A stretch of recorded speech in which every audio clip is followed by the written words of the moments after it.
Coming up tonight on YCN News, Tracy Memorial Library in New London remains closed.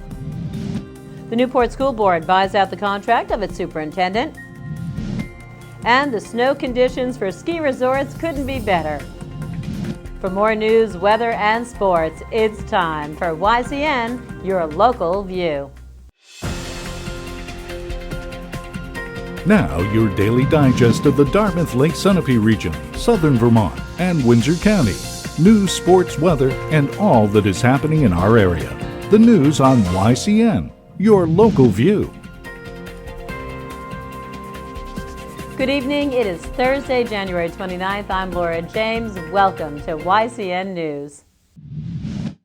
We begin tonight's news in Merrimack County. It remains unknown for how long the Tracy Memorial Library in New London, New Hampshire will be closed as building repairs are underway. 2 instances of water damage plus air quality concerns necessitate the town's library closure, as noted on its website. Cleanup is underway right now as this ServPro truck parked outside the library indicates. Now, Library Director Sandra Licks tells YCN News that getting the library ready to reopen as soon as possible is the priority.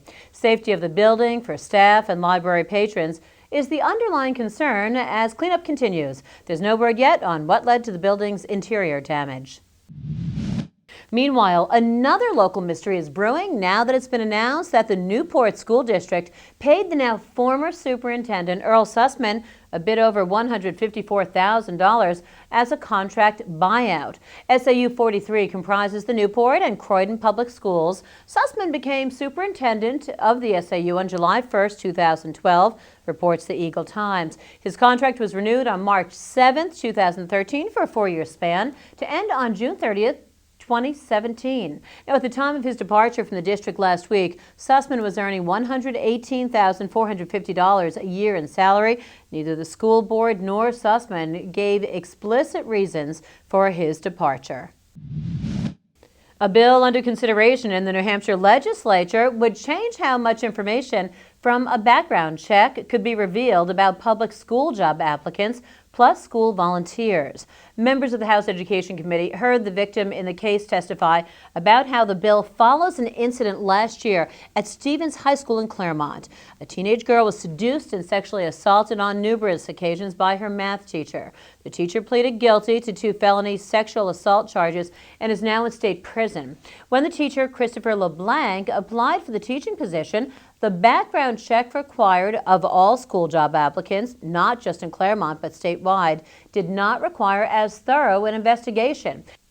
Now it will if the bill as presented is ultimately approved by state lawmakers. Sullivan County Representatives Andrew O'Hearn, Ray Gagnon, John Cloutier, and Larry Converse are the bill's sponsors. In other New Hampshire political news, Governor Maggie Hassan says she supports a bill introduced today by Senator Donna Soucy calling for New Hampshire to restore its minimum wage and increase that amount as well. Now the state relies on the federal minimum wage of $7.25 an hour. Compared to other New England states, this is the lowest in the region. Hassan says in a statement that reestablishing and then increasing the minimum wage will have a ripple effect throughout the state's economy. Businesses can compete better for younger workers, and people who earn more will pump those dollars into the local economy.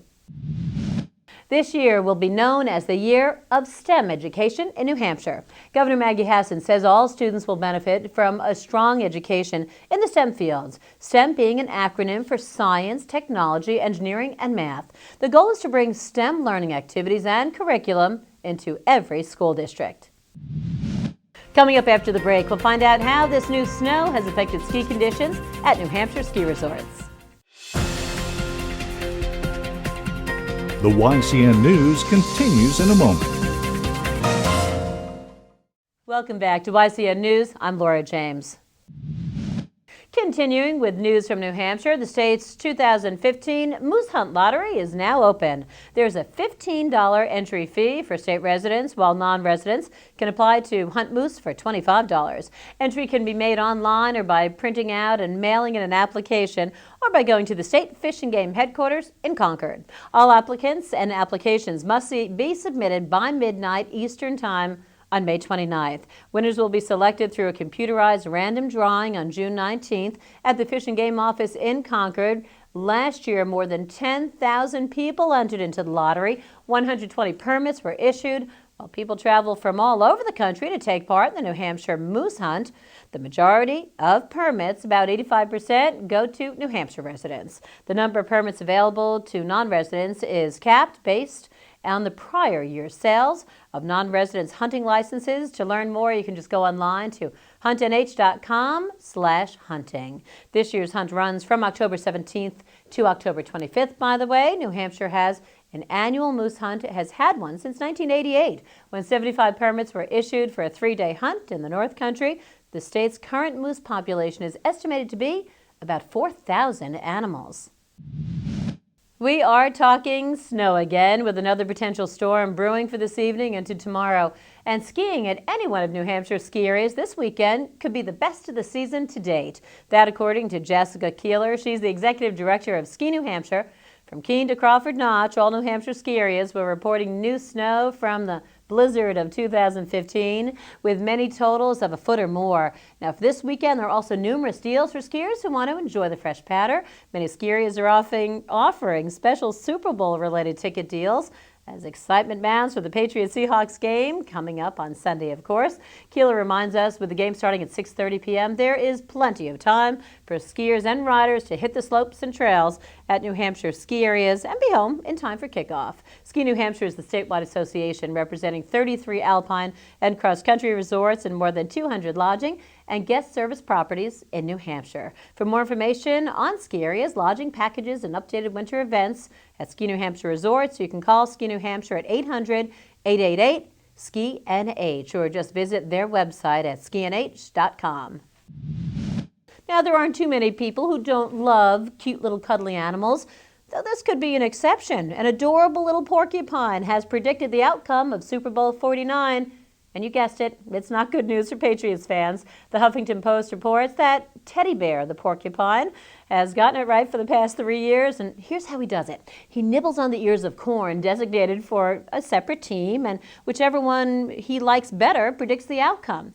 Now, this year, he ate more of the Seahawks corn, so according to this cute little porcupine, our New England Patriots might be in for some bad news this weekend. Teddy Bear, by the way, is a resident at Zooniversity. It's a teaching zoo based out of Dallas, Texas. When YCN News returns, we'll join River Valley Chronicles' Elizabeth Gerazio. She had the chance to speak with Sherwood Moody, President and CEO of Claremont Savings Bank. The YCN News continues in a moment. Welcome back to YCN News. Let's take a look now at weather and sports with Matt McDonald. Thanks, Laura. More snow is on the horizon for our region. Tonight there's a 90% chance it will snow, mainly after midnight. Lows will be around 21. 1 to 3 inches of snow may accumulate. Friday there will be more snow, mainly before 2 p.m. Highs will be near 29. 1 to 2 additional inches of snow is possible. Friday night there will be a 40% chance of snow before 2 a.m. with a low around 2. Wind chills may reach as low as negative 14. We'll finally see some sun on Saturday with a high near 11. It should be mostly clear Saturday night with a low around 0. Snow Country Snapshot is brought to you by Bubba's Bar and Grill in Newbury, New Hampshire. Hallie O'Brien here at Gunstock Mountain in New Hampshire, and this place right here is only an hour and a half outside of Boston. That's Lake Winnipesaukee, and I've already taken like 16 pictures of it because it's just so beautiful. The only way you're going to see it, though, is if you get your skis and snowboards on and come up to the top. Oh, and Gunstock is not just about skiing and snowboarding. They've got a whole bunch of activities. We're going to go check them out right now. We have some impressive snow totals from this week's storm, especially on the New Hampshire side. Ragged Mountain got a foot and is starting to open some natural snow trails. Whaleback opened a bunch of new steeps and glades with 10 inches of fresh snow. And Sunday is Military Appreciation Day at Granite Gorge.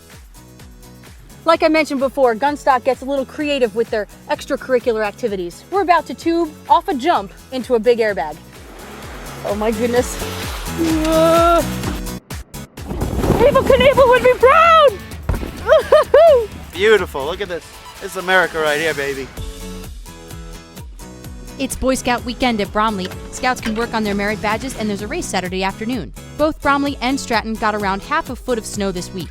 And both Okemo and Mount Snow have big parties for the big game with giveaways Sunday night.